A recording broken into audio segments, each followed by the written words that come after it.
เปิดภาพมากะโอ้ยเพิ่นอยู่กับผู้บ่าวติน่ะทุกคนโอ้อยู่กับผู้บ่าวแล้วบ่บัดนี้เนาะคลิปก่อนก็ว่าเปิดตัวผู้บ่าวว่าซั่นสิลมผู้บ่าวโอ้ยมีแม่นี่แม่เฒ่าสิเด้อโอ้ยคิดว่าไอ้พรมีหลายอยู่นำผู้บ่าวซะเด้อ ว้าว บ่แม่เฒ่า สร้างเป็น ค่อยเลยคิดว่าผู้บ่าวลาวซะเด้อมีแม่นซะเด้อโอ้ยเดี๋ยวนั้นซะเนาะโอ้แนวเบิ่งทางหลังเอ้าผู้บ่าวไอ้พรมีหลายติอันเนี่ยเห็นว่าเพิ่นจะได้โทรศัพท์แล้วเพิ่นสิโทรหาผู้บ่าวนะ ให้เยอะ ฮะ ให้เยอะ จังแล้วมันเพิ่นได้เลยไหมจ๊ะ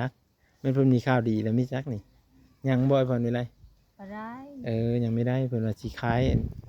อันน่ะกระบองขายกระบองแล้วเพิ่นจะสิไปซื้อเอาเพิ่นว่านะโอ้คนตกใจได้กี่นึงนี่เขาว่าอันผู้บ่าวแล้วว่าซั่นเพราะว่าเราว่าเยอะโทรลมผู้บ่าวนะเพิ่นเลยว่ากี่นึงนี่เอาแม่นแล้วว่าซั่น เฮ้ยใช่บางอันนี้ ฮะ เฮ้ยเพิ่นเป็น เฮานี่สิเอาโทรศัพท์จะมาถ่ายคลิปอันนี้โอ้ตายคักว่านี่ อย่าไหน ก็มีโทรศัพท์ถ่ายคลิปแหละ มามา แต่โทรศัพท์เครื่องเดียวนี่ก็ เด้ไม่ห่างนาง โก้กับอีตนอยู่แล้วแต่ว่ามันไม่มีเนาะคันมีจัก3เครื่องก็สิเฮ้ออยู่เนาะอันนี้มีเครื่องเดียวก็เอาไว้ถ่ายคลิปมาแหละพ่อพี่น้องเฮ้อ FC ได้เบิ่งกันนะโอ้ตกใจนะเบิ่งดูเจ้าหมุนไปทางหลังมึงดูฮะ เป็นได้ แม่นนะนี่โอ้เขาว่าผู้บ่าวคักๆแล้วเขาว่าส่งผู้บ่าวไอ้บ่นี่ไรคือประเทศแล้วอาจารย์เฮ้ยคนว่ามีน้ำบ่เฮ้ยมีน้ำบ่ตัวผมแท้จ้าเอ๋นี่ ตัวอะไรระยอย สมิงโอ้ผักกันหาเอากันเนี่ย เฮ้ยสาวพอดวิไลนี่ ฮะหาผู้บ่าวบ่ ผลจะได้ผู้บ่าว เรียกว่าเปิดใจบ่ไอ้พรวิไลเปิดใจอยากมีผู้บ่าวเนาะเอาไว้นั่นบ่ไอ้พรวิไลได้สิเปิดใจเฮ้อนี่เว้าอยู่ในโทรศัพท์นี่เลย ว้าวแล้วไหม บางทีผู้บ่าวไทยเห็นเจ้าได้ซะเอาบ่แหละคันสมมุติผู้บ่าวไทยเห็นเด้สิเอาบ่ กลัวเขาสิเป็นอักษร บ่สมมุติซื้อสมมุติเพิ่นเห็นน่ะเพิ่นยืนเลี้ยงดูเลี้ยงเต้าซอยว่านี่นะเอาแม่นบ่เอาเพิ่นเปิดใจแล้วพ่อพี่น้องแม่ห้างลูกเจ้าคนก่อน ลูก5 คน แม่ห้างลูก5เด้อเปิดเจอเพิ่นว่าเด้อมาคลิปนี้เปิดเจอโอ้ผู้บ่าวผู้ที่เจ้าจะโทรหาเฮ็ดได้ซะบัดนี้เขาสิมีอุกเจอบ่บัดนี้ เอ้าเดี๋ยวสิโทรหาเขาอยู่ว่าสิเปิดเจอลมผู้อื่นเลยตายคักวันนี้เนาะ โอ้ยมีโทร เขาสิมีว่าเจ้าร้ายใจมั้ยจักซะเนาะก็ร้ายใจได้ไปซะแม่นบ่ ใช้กระเป๋าไม้เรา เนาะ แล้วตัว เอาจังซี่สิเปิดใจอยู่ในคลิปนี้ถ้าว่าเบ้าไทยมามักก็มักเบ้าไทยเนาะ โดย ผู้บ่าวที่จะโทรหาน่ะก็ย่าสิเอ้าโทรศัพท์ก็มีต้องซื้อสิ เอาเลย เนาะเอาแบบนั้นสิซะ เพิ่นสิเปิดเจอเพิ่นว่าอันจะมีผู้เฮ็ดให้เฮ็ดนาซอยเนาะเพราะว่าอันยังอีกจักเดือนนี่เดือน5เดือน6อันนี้ก็เดือน4ได้เด้ เดินซี่ ยังอีก2เดือนพ่อพี่น้องสิได้เฮ็ดนาได้ดีบ่มีไรเราก็คิดอุกเนาะ แล้วอุกใจ กุกใจเลยเราไม่มีผู้สิเฮ็ดให้เฮ็ดนานํ ผู้เห็นหายเห็นนา ลูกก็อย่าอุ่นผู้เดียวลูกก็ยังน้อย ลูกก็5คนก็เลยมาเปิดใจอยู่ในคลิปบ้างเลยเนาะไม่เท่าเนาะเอาแบบนี้สิเด้อพ่อพี่น้องไปที่เห็นหรือว่าเยอะซอยเลี้ยงดูเบิ่งแยงลูกหลาวเนาะเอาแบบนี้สิและแม่นว่าทักมาเนาะได้เฮาก็สิติดต่อเพิ่นเถอะเนาะ เขาไปช่วยผัวอีก เนาะ ช่วยผัวเพื่อนก็มีแล้วเขากินก็มีแล้วอันนี้เขาช่วยผัวอีก สวยหาผัวเฮ้เนาะเฮ็ดเลยแล้วจ้ะก็จะได้โพเนาะคันเสือบ่บางไปหาเว้าแถวกลางบ้านหายากก็ไม่มีแล้วบ่บางแห่งมีการล่มไปเลยเนาะ ว้าวไปว้าวโทรหาเว้ย เอา คนได้ การแล้วจังหวะก็มาเปิดใจในคลิปนี้เลย คนไปจะหาว่าอย่างไรก็อยากได้ อยากได้ไปโตในแล้วพันไปว้าวหมดว่า บ่วัดบ้านเฮามีไปเว้าซิตัวน่ะ แต่สิว้าวบ่ได้ว้าวไปคลิปนั้นยาเลยเด้อคนนั้นซะ จะก็ดังๆแหน่โยค่อยๆเลยว้าวค่อยๆหั่น เห็นบ่ทุกคนเพิ่นเปิดเจอได้เด้อวันนี้เด้อเพิ่นเลยจะได้เนาะจะได้ก็ติดต่อมาเดี๋ยวเฮาก็สิเฮาลมกันน่ะนะเพื่อสิได้แบบเข้าใจกันเนาะประมาณนี้เด้อพ่อพี่น้องเด้อ กะเฮ็ดให้เฮ็ดนานี่ให้นานี่มีร้ายแล้วมันบอก พอเรามาดำมาหมดทั้งหน่วยเอา จักให้จักอันนั้นไม่เท่า สองซอบ สองสอบข้าวปู้สองสอบข้าวปู้จะหลายเติมเลยเนาะ ร้ายจัง ซ้ำสีดำเนาะเข้านานี่คันสมมติว่าเพิ่นปรับเพิ่นนั่นไม่กะ ให้งาม ว่า เดียว มันเป็น30-40มีจักเขาฮอดเบิดเอาว่ะใกล้กัน ก็ เนาะ อู้มันว่า30-40 เนาะเขาสอง แต่สิปูแล้วมีปุ๋ยอย่างไร บำรุงมันแน่เนาะ ตัวสิตุ ตัวให้นาตากาเพิ่นนี่มี มี เรือนสารบ้านช่องมี มี ขาดอย่างเดียว ขาดผัว ขาดผัวหรือว่า มีรถไทยฮัน นี่มีรถไถอีบาดสิเฮ็ดจังได๋ซะ ไปสิ ก็ ไป พว เอา กพวกเราไทยได้เช่นเดียวกันไรก่อนอย่าได้เราไทยก็ว่าก้อนเราไทยอย่าได้ก็ว่าก้อนพวก อันหรือว่าเอาโพน่ะมาขุดก่อนเนาะ เขาให้ขุดบ่เอาจะว่า เอาสมมุติว่าเนาะบางที ส แบบ มมุติ แบบว่าเฮ็ดได้เลยแล้วมันไม่มีเนาะแต่ว่าเยอะสร้างเยอะหานำกันอันนี้ก็จำเป็นเนาะกันว่าเพิ่นมักกันว่าเพิ่นทำเฮาได้เนาะ เจ้าก็เอาแต่น้อยไปหายายเจ้าจะได้ยายหลุดมันก็บ่มีเลย คื เนาะ อ ตั้งแต่น้อยไปหายาย นี่ผู้เฒ่าผู้แก่เพิ่นเว้าก็ถือความเพิ่นเนาะ เจ้าไม่ต้องความ คือว่านี่แหละพ่อพี่น้องเอ้ยมาเปิดมุกเปิดใจเอ้ยเพิ่นเนาะเพิ่นว่าเปิดใจแล้วว่าซั่นเนาะก็ผู้ใดที่อยากโอ้อยากลมนํเพิ่นเนาะก็คือเห็นนี่แหละลูกเต้าเพิ่นก็ย่อๆอยู่แล้วแนวหลายเนาะ ห้าคนบ่ ได้จ้ะ ผู้อยู่นำโพนี่ซะ ผู้นึง ก็เป็นดีเป็น6คน บ่ห้าพนัน ไล่ผู้นั้น ห้า ห้าคน คนอยู่น้ำพอหน่วยอย่าอุ่น อยู่นำเพิ่นนี่แหละ4คนเพิ่นพี่น้องมีแต่ผู้ชายหมดเลย มีแต่ผู้ชายหมดผู้หญิงตาย3คน โอ้ 8หมดอันนั้น8คน 8คน 8คน คนลาวเฮานี่เพิ่นแบบพากันเอาลูกเนาะเอาลูกนำเฮาเลยผู้มีแห่งมี ก็สิเอาลูกอันเด้อ เอาเหตุผลที่เอาลูกหลายเอาเว้าสู่ฟังแน่ ก็สิเอาลูกหลายหั่น อันนี้แม่เฒ่าเว้าสู่ฟังอันนี้ พวกหันพวกกินพวกลิ้นเนาะไปมึงทำบ่มีแบบนี้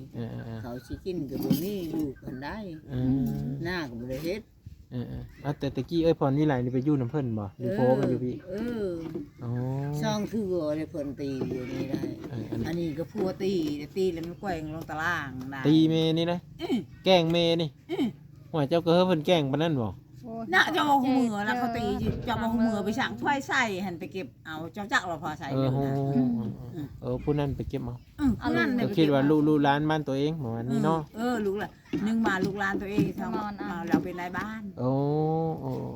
ก็สิแบบว่าห้ามมันแล้วเนาะห้ามบ่ให้ตบบ่ให้ตีประมาณนี้ ห้ามให้ตบให้ตี จังว่าหน้าเพิ่นไปยิบบ่ไปแล้วเนี่ย เขาตีอันนี้หั่น ไปแล้วไปยิบบ่ ไปยิบ โอ้โหหมอไปเลย หมอ ป้าจะเข็มเขายิบ สาวเค็มบ่ยอม ป้า ตัดตาหยิบลงเลยลง นี่โอ้โห อันนี้โปรฮอนตะไม้เอ็นโง่ว่า ว่าโถมันเอาพลตีคือมันพิลึกพิโลแท้ แต่หลังโอ้ย อ๋อ บ้าจังได้นะคุณนะ เนาะพลตีจนเรามุ่นมัดไว้พี่น้องเอ้ยโอ้ เลือดไหลเต็มแข้งเต็มขาพอใช้ อุ้ยเป็นตายานเนาะใครเพิ่นอยู่ก็สิไปสัมภาษณ์เพิ่นพังอยู่อันนี้เพิ่นตายแล้วผู้ซอยน่ะก็ได้นั่นล่ะวะ ตาย พอไซตายแล้ว ว่าเราอย่างนั้นเราอ่ะ เราเอาสุพังแล้วเนาะแม่นเลยตะกี้เพิ่นเป็นพ่อบ้านแน่นะก็คือเห็นนี่เด้อลูกเต้าเพิ่นก็ได้เนาะเพิ่นก็ จะตะไปอันนี้เนาะอันนี้ตะเกียบ จะได้ผู้ผาเฮ็ดผาหาแล้วเนาะคันมีลูกมีลูกแล้วคันมีผัวมีผู้ผาสร้างผาหาก็สิสบายแล้วก็คล่องแคล่วคือนี้ในความรู้สึกของพรนั่นนะโอ้โยลมได้ครับตาไม้ได้มันแหลมแต่ท่านน่ะทิม ทิมขนมทิมไว้ลูกมันให้จะบินไม้นะ เอ้า อุ่นสิพาก็ตก แต่นั้นมันทั้งตาได้สิเงินได้ เสียเงินน้ำมีเงินคนละขยายหาได้จังหน่อยนี่นะดู นี่ลิ้นจอกนี่ครับ คนจบเป็นสิให้เนาะเจ็ดมัน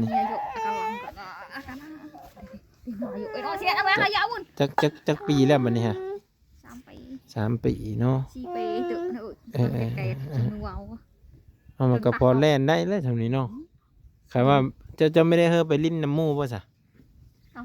เออ โอ้ยปอด ลู เกี่ยว กอันนี้ เออ ลูกเพิ่นเคยเจียเอาไว้ โอ้เพิ่นเจียเอา นี่คือดินเจียลูกเพิ่น จี คือดินเจียลูก อ๋อเอามีปล่อยให้ไปลิ้นเลย เอา เจี เดี๋ยว ยไว้นะคะ โอ้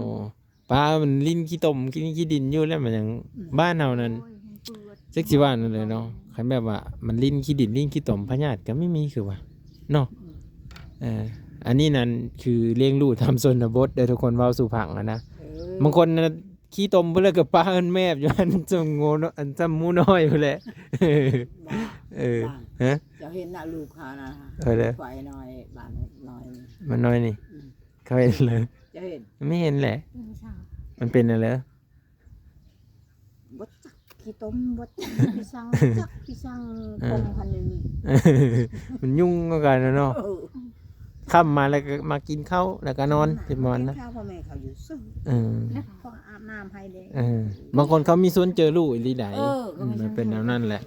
แต่มัน อัน ก็ นี้เขาไปดูชนเจอได้ แต่ก็มันเป็นบางคนเนาะ เป็นบางคน คือไอ้พรวิไลนี่แหละเพิ่นก็มีเยอะให้ลูกเพิ่นลิ้นกินกี่ต้ม เบื่อ แม่น เพื่อนกันยังจะอาบน้ำ เนาะ ให้ เราก็ต้มกี้ยัง มาได้กี่ยังก็ยาเดี๋ยว บ่บ่แม่นว้าวลูกบ้า บัดนี้ลูกเต้าเพิ่นก็ไม่ค่อยมีอัน ลูก8 คน เป็นหวัดเป็นไอ เราคนงามนะ ก็แม่นเห็นว่าเราอย่างเปิดใจเนาะ อืม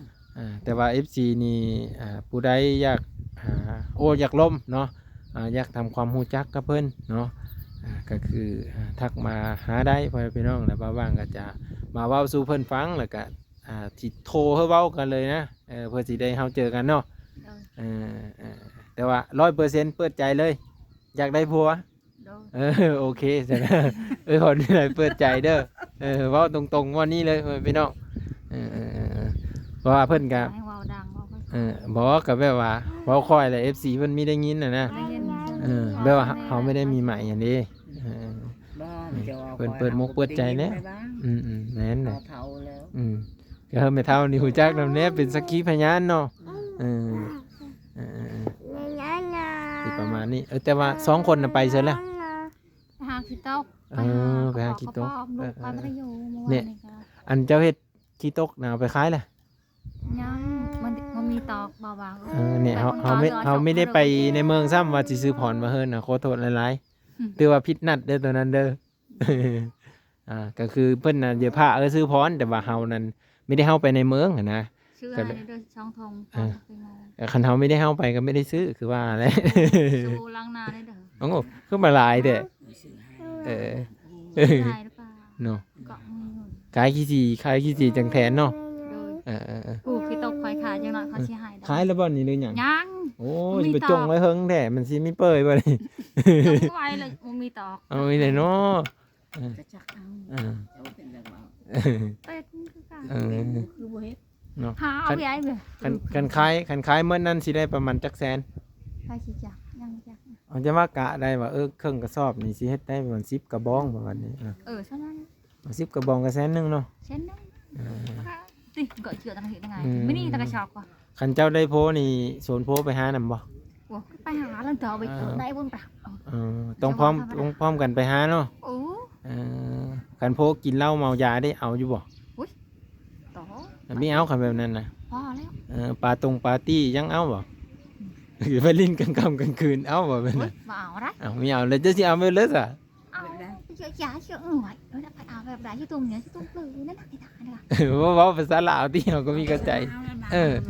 โอ้จักไปซังไปซังหากิน โอ้แบบว่าเราจะได้แบบคนที่ดุมันหาอยู่หากินเบิ่งแยงครอบครัวแล้วก็ฮักแพงเล้าประมาณนี้นะ อายุอายุก่อนก็อายุเนี่ยไปอายุ ฮักเราก็ฮักลูกเราน้ำแม่นบ่โอเค ถ้าลูกเจ้าบ่ดีดิเฮาสมุด บ่ดีก็ตีโหลดให้ตี โอ้โยสบายบ้าง เอาไปตีมันก็พิษเลยเนาะ เรายาโหลดเตะโหลด ตีลูกจ้ามันสิคือเนาะพอไม่ไปตีลูกมันก็ไม่แม่นได้นั่นน่ะเนาะกะฮักกันว่าฮักเราก็ฮักลูกเราน้ำแต่ว่าลูกเราก็สมกับเด็กน้อยแล้วทุกคนเลยเราก็ได้ก็เด็กน้อยแล้วก็สิว่ามีเขาดื้อเขาลิ้นก็บ่แม่นเนาะเด็กน้อยมันก็ต้องดื้อแน่เนาะไปเท่าเนาะ ลายเจ้าปลาไก่เขาบ่มืออะไรเขาโยนี่ได้อยู่ โอ้คันนี้ คันแบบเอาโพแหละเฮอโพมาอยู่เฮินเอาสมมุติเขาจะได้เจ้าไปอยู่ไทยนำนี่ ปลาย ไม่ได้เอาไปมดลูกมดเต้านี่ไปเฮ็ดให้เฮ็ดสวนอยู่พุ่น อยู่พุ่นไปให้ไปเอาหัวในเรือนปะเขาไปที่อยู่ เอ้าก็นี่จักแล้วเนาะถึงเธอว่าคนไทยเขามากอะนะ เจ้าว่าเจ้ามักเจ้าหักเลยครับมักเลยครับพวกพ่อไปใช้เจ้าก็ไป ละลูก คันว่าชิโยนี่ ลูกเจ้าก็เพิ่นก็สิเอาไปนำมาแล้วคันว่าเพิ่นมักแพงเจ้าคันปะลูกเจ้าสิไปอยู่นำเพิ่นแล้วแต่มัน หมอลูกข่อยใหญ่แล้วมันมือนะลูกอันนั้นนะบอกเป็นมือไอ้มือนี่ช่องคนแบบเรียกมาได้ดอกอย่าเอาวุ้นจะลองวุ้นดู โอ้ ลูกกับผู้ใหญ่นั้นมันมือเด้อเบาบางจะพังวงดูลูก เห็นเด้อจ้ะพี่น้องเอาสมมุติว่าเพิ่นเลยที่เยอะมาลมมาแอ่นเหล่านี้นะเจอได้เราเป็นผู้สร้างผู้หานำแบบว่าสิเอาไปอยู่บ้านอยู่เฮือนนำนั้นเหล่านั้นว่าลูกเต้าเหล่านั้นสิมีได้มื้อสิประมาณนี้ ได้มือเด้อลูกผู้ใหญ่ ลาวเฮือนลาวกับบ่มีคนบัดนี้แล้ว เราจะได้เจ้านี่มื้ออยู่นำ จะเอาเจ้ามาอยู่นำเอาว่าสิไปสู่เจ้าเราบ่ไหว คันว่าเพื่อเลยที่หับได้เนาะสมมุติว่านี่ผัวเจ้าหันหังนี้เนาะหังนี้วาสนาของเจ้าบางทีเนาะเฮ้ยสมมุติ แม่นแหละ นานที่นานี่ไผ่ดำลูกไผ่เฉลียงให้เขาอยู่นี่เอาดูนี่ไผ่เอามันมือเด้ช่ะเฮ็ดได้เนาะ นี่ผู้น้อยเนี่ยมันมือมันมาจาก เจ้ามักแล้วก็เจ้าไปน้ำปลาลูกไม่ได้อีแม่นบ่เราก็อุกในนั้นนี่เอาถ้าเพื่อเลยหับเราได้แบบว่าแบบบ่ห่วงทางหลังเลยนะเนาะพร้อมที่จะมาอยู่นำเราแล้วจังมาแบบนั้นสิทุกคนคันว่าน้ำนาไผ่ไปดำนาซอยอายพาลูกคอยนี่ช่างสิกินเอาเนาะเด็กน้อยเขามีฮู้จักเฮ็ดเนาะบ่เขาถามเจ้าสมมุติถามบ้างอันนี้เขาต้องเว้ารายละเอียดสู่ฟังเนาะบางทีชื่อหันได้แต่ว่าคันเขามักกับเจ้าก็จำเป็นต้องได้ลมก็เขาได้แหละคันเขาจะโทรมานั่นจะได้ว่าโอ้ยบ้างเขามีลมได้บ่ล่ะตาแล้วก็ยามเฮ็ดนาเมื่อเฮ็ดอยู่พี่แทงเลวตะพูนเป็นอาหารไข่นั่นน่ะนุเอาบ่นี่ว่าไปดำอยู่ฝุ่นอยู่นี่บ่ได้น้ำลูกก็เจ้ามันสิกินข้าวคันว่าคนไทยมักก็ข้ามไปประเทศพุ่นแหละเนาะไปดีกว่าอยู่ดีเจ้าแห้งเจริญได้พุ่นทำนี่หั่นโหดทุกอย่างค่าแหงวันนึงขั้นต่ำไม่เป็น300มีจ้ะว่าเขาไปพุ่นเลยไปพุ่นเลยว้าวให้ก่อนก็ตะปอกไปกับผู้ใหญ่ใหญ่เลยไปนำกับค่าเงินมาเฮ้อเนาะ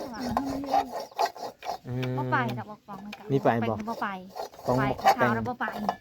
เราเอากันแล้วเห็นค่อยไม่ค่อยเอาผัวเขาอยู่กับลุงคอยนี่แหละเราบ่รู้คอยเพิ่นสิอยู่กับลุงแต่ว่าผู้น้อยๆนี่คือว่ายังบ่ทันฮู้หยังเนาะลูกคอยนี่บ่ได้ดอกวางเอ้ยเบิ่งลูกไปโอ้ยฝาบ่ได้เจ้าเข้าก็ไปคือกันนั่นนี่เขายังทันได้ย้ายเขาอยู่ทันใหญ่จังได๋เขาก็ไปเขาใหญ่เขาฮู้ว่าแม่อยู่เพิ่นเขายังจะไปเนาะกูอันนี้คือเพิ่นว่าเด็กรุ่นน้อยเกิดใหม่รุ่นหลังยังบ่มีความคิดเบิ่งไกลหินกว้างเราต้องฟังความหูความเตือนของป่าด้วยลูกโอ้ยแม่นไหนสิว่าแม่นเขาว่าหั่นล่ะให้ได้พวกงามโลดป่าไปโดนนี่แบบว่าตายลูกค่อยสิตีเฮายังมีฮู้จักกับพังความผู้เฒ่าเนาะแม่นผู้เฒ่าเพิ่นว่าไผสิไปบ่วางคนเข้าใจโลดเจ้านี่ยังบ่เข้าใจเนาะบางทีผู้เฒ่าก็ว่าให้ไปหาเงินหาคำอยู่ประเทศไทยซิอันนี้เนาะเล็กน้อยเขาก็เว้าแนวนั้นไผสิไปอยากไปถอยยาแล้วลูกก็ยังน้อยบ่ได้เฮ้ยยังน้อยยังหูความลูกแม่นแล้วตัวนี้ก็ได้เอ้าว่าแบบได้คันเพิ่นเลยรับได้ก็จังว่ากันหน่อยพอเนาะจังว่ากันจังมาโอมาลมเพิ่นลมกันนุเว้าบ่เดียวเฮาก็เป็ดบ่เฮาสมุดไว้เฮาสมุดไว้เฮาเว้าสมุดคันมีผู้ฮักผู้แพงเพิ่นเนาะผู้ฮักผู้แพงสำนั้นจะเอาบ่สำนี้จะเอาบ่เฮาก็เว้าสู่เพิ่นฟังเนาะแต่ว่าค่าดองนี่ซ้ำกันบ่กับที่อันเบาหนงเพิ่นเว้ากับเบาหนงฮะค่าดองสมมุติว่าคนอื่นมาเอาซ้ำกัน5ล้านเอา5ล้านเอาถ้าตีเป็นเงินไทยเด้มันเลย5ล้านก็8,000นี่เด้อเนาะแม่นล่ะ5ล้าน6ล้านก็ฮอดละ10,000เนาะฮอดละ 10,000 บาททุกคน คอยประจักษ์ เราไล่ก่อน อ๋อมันต้องมาไล่เบิ่งค่าดองกันแน่เนาะ คอยไล่คาดอกคอยไล่ชื่อๆเขามาเอา เขาว่าค่าดองไม่ห้างนางไม้นี่แพงแม่นอีหลีนะแม่นบ่แม่เฒ่า รถต่อมือเขา อ๋อ มาได้แพงอย่างไรช้ำรถตัวน้ำก็ไม่ได้ โอ้เนี่ยนั่นเปรียบซื้อรถเลย โอ้เปรียบชื่อรถ เออ บ้า ล้านหนึ่งอ้าว ล้านหนึ่งล้านบาทเลยเด้ โอ้ย ก็เลยเกิน ตายก็ดี กะบว่า 6 ล้านมาเลย6 ล้าน พวกล่างกับประมาณ11,000เนาะที่ประมาณ11,000ที่ค่าสินสอดเพิ่นน่ะเพิ่นว่า เป็นนอกเป็นนัวไม่เจิงเท้าไอ้ตาจาวนูจาระเวกไอ้โจ๊กนั่นน่ะ เขาถามเนี่ยอันนี้เขามีเขาเจอเด้อสมมุติว่าเงินที่ผู้ชายเอาไปแต่งผู้หญิงอะนะมาแล้วเงินดองนั่นเข้าไปเจอ มันดัง เจิงเกลือ เอาไว้อยู่ในเฮือนซานนี่บ่แสดงว่าซื้อมาเพชรแป้งโนนี่คือเอาเงินตัวนั้น เองนั่นแหละไผสิเอา เอาคือกันมันมีก็เอาเงินตัวนั้นออกนี่เลยก็ยา ยังมีอันไทยแน่มาว่างอันนี้คอยบ่มีเยอะได้ นั่นแหละเขาก็อย่าเข้าใจในนั้นนะเพราะว่า กินนุกคนเทวานกินของ บางเราละเอียดละเอียดเลยสบายเจ้าอะไรงานเก่งๆเด้อ เพราะว่าเยอะฮู้จักนะบางที FC เพิ่นจะฮู้จักคือเฮาบ่ฉะนั้นเขาถามมีละเอียดประมาณนี้นะเขาก็ต้องถามเพิ่นละเอียดแต่ว่าละเอียด100บ่ก็บ่ร้อยแต่ว่าถ้าอยากฮู้จักก็คอมเมนต์มาแสดงความคิดเห็นแล้วเฮาก็สิมาเว้าสู่ฟังอีกบัดนี้นะสมมุติเพิ่นคอมเมนต์มาตัวนี้เจ้ายังถามบ่ทันคักบ่ทันแน่จังนะเฮาก็สิมาหาอีกบัดนี้ มีแนวผู้ใหญ่เขาเห็นงามได้ เนาะเพื่อเลยเห็นเพิ่นน่ะกะเยอะมากเจอเพิ่นกะจังว่ามาเนาะแล้วเฮาสิมาหาเพิ่นอีกเนาะสิมาเว้าสู่ฟัง อันหน่วยหนึ่งว้าวนั่นน่ะ เนาะซื้อโทรศัพท์ให้เพิ่นปึ๊บโทรลมกันรถเมื่อคืนข้าวน้ำสิไม่ได้กินแล้วนี่ บ่กิน อย่าไปเฮ็ดคือผู้บ่าวผู้สาวขึ้นใหม่นี่ลมกันไม่กินข้าวไม่กินน้ำซอกเด็ดนี่ คอยน้องพ่อโลดน้องพ่อ เนาะน้องพรวิไลลูก5จัดไปเนาะเพิ่นว่าคันสิลมเพิ่นอีหลีล้อก็คือซื้อโทรศัพท์มาเครื่องนึงแล้วนั่งลมกันรถเพิ่นว่าสินั่งลมนอนลมกันแล้วแต่เนาะน่ะเนาะแต่ว่าเพื่อความสะดวกทั้งสองฝ่ายเนาะ กินข้าวกินก็แล้ว แล้วไปกินข้าวป่ายเลย อะไรเขาก็ไม่ยากเนาะ อันนี้ต่างเว้าย่อเพิ่นนำแน่แล้วก็ถามไปในความอีหลีเนาะบางคนเพิ่นสนใจแต่ว่ามีกล้าเว้าเนาะแต่เฮาก็มาถามเมื่อฮู้จักกันนะพี่น้องเดี๋ยวคลิปหน้าเราจึงมาพ่อกันใหม่เด้อพี่น้องเด้อโอ้ลมกันกะโอ้ยาวสมโขนเนาะกะคือสิฮู้จักรายละเอียดแล้วก็ความเป็นไปเป็นมาเมื่อนี้เพิ่นเปิดเจอแล้วเด้อเพิ่นจะได้โพเนาะเอาเว้าซ้ำนี่แหละพี่น้องวิดีโอหน้าพ่อกันใหม่ขอบใจแม่เฒ่าเด้อที่เว้าสู่ผังโดยแล้วก็ขอบเจอพรวิไลเด้ออยู่ดีมีแฮงโดยต่อไปป่าว่าเยอะมันเยินเด้อบ่ว่าง โดยมีเงินมีคำถือเลขใช่น้องมือแรงเนาะเอาทุกคนใช่วันนี้เด้อนี่อันนี้เพิ่นก็อยู่กันเนาะทำอิดก็คิดว่าแม่นผู้บ่าวเพิ่นหันหลังเจอเนาะโอ้ยบ่แม่นแต่ๆละส่งนี่ว่าซั่นหันหน้ามันแม่นไปเท่าตัวเองโอ้ยบ่ลืมคักลืมแน่เลยว่าเอามานี่เด้อทุกคนเด้อระวังกะเอามาเหินเพิ่นเนาะนี่เอกสารบ้านซ่องเพิ่นก็ได้เนาะเพิ่นก็ยังไม่ทันได้เฮ็ดเด้ออันกระบองกระแบงเพิ่นนี่นะเพิ่นยังไม่ทันได้มีต่อว่าซั่นต่อมัดนะบ่แม่นเล็กลวดไว้ตอกที่เขาเอามามัดนะ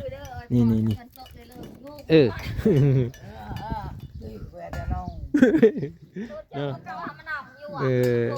จบเป็นแบบนี้เด้อขอบคุณเบิร์ดทุกคนที่ติดตามและรับชมเบิ่งคลิปวิดีโอให้พี่น้องเนาะก็อยู่ที่เฮิร์นพรวิไลเนาะกะถ้าไป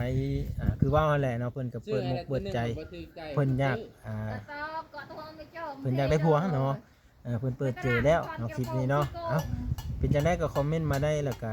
แสดงความคิดเห็นมาขอคนละ1ความคิดเห็นเนาะคลิปหน้าพบกันใหม่คลิปนี้ขอบพระคุณเบิดทุกคนที่ให้การรับชมและให้การติดตามบ่ข้ามโฆษณาบ่ว่างพี่น้องสบายดีสวัสดีครับให้กระเจ้าโอ้ปากปลาเลือกปลาโวเจอปลาโวเปียก